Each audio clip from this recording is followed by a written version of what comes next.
Teenage মেয়েদের যখন প্রথম মাসিক হয় সেই মেয়েদের মাদের এবং টিনেজদের আজকে অ্যাওয়ারনেসের ব্যাপারে কিছু কথা বলবো। প্রথমত, একটি মাসিক যখন একটি মেয়ের হচ্ছে তখন তার মাসিক সম্বন্ধে তাকে কিছু অ্যাওয়ারনেস আগে থেকেই তৈরি করা উচিত। আমাদের পাঠ্যপুস্তকে অলরেডি সেটা আছে, কিন্তু পারিবারিকভাবে যদি আমরা তাকে একটু শিক্ষা দেই তার জন্য এটি অনেক বেশি ফলপ্রসূ হবে। যেমন মাসিক একটি নিয়মিত প্রক্রিয়া, এটি প্রতি মাসেই হবে, 5 থেকে 7 দিন থাকবে। সেই সময় তাকে নিয়মিত একটি ন্যাপকিন ইউজ করতে হবে এবং এই ন্যাপকিনটা 2 থেকে 3 ঘন্টা পর পর সে অবশ্যই চেঞ্জ করবে এবং তার যে জনিপথ সে কুসুম গরম পানি দিয়ে একটু লবণ দিয়ে সেই জনিপথটা পরিষ্কার পরিচ্ছন্ন রাখবে।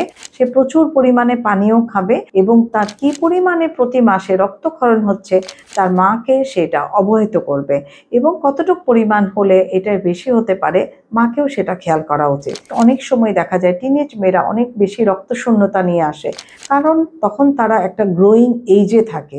তার অসম্ভব বেশি পর্যাপ্ত পরিমাণে নিউট্রিয়েন্ট, আয়রন, ক্যালসিয়াম, ভাইটামিনসের তার বডিতে অসম্ভব দরকার। সে যেমন মেন্টালি বড় হচ্ছে, ফিজিক্যালি বড় হচ্ছে।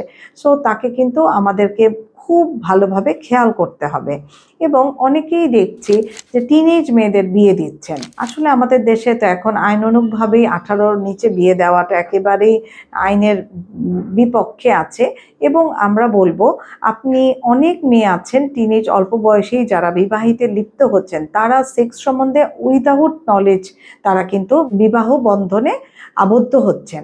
আমরা পারিবারিকভাবেই যদি একটি মেয়েকে তার সেফ সেক্স সম্বন্ধে জ্ঞান দান করি এবং যদি তার বিয়েও দিয়ে থাকেন, সে বিয়ের আগেও যদি এই জ্ঞানটা তার থাকে, তাহলে কিন্তু সে রিপিটেড অ্যাবর্শন এবং রিপিটেড ভ্যাজানাল ইনফেকশনের শিকার হবে না।